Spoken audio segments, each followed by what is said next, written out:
برای ریل استیت ایجنت هایی هستش که 2 سال تا 5 سال سابقه کاری دارن و به صورت فول تایم مشغول هستن.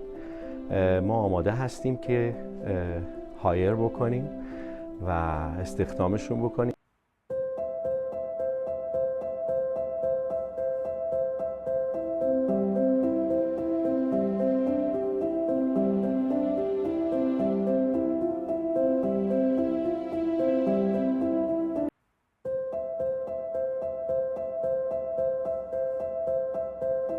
نکنین که این پروگرامی که در نظر گرفتیم کاملا مجانی هست و ترینینگ برای ایجنت هایی است که به صورت فول تایم 2 سال تا 5 سال سابقه کاری دارن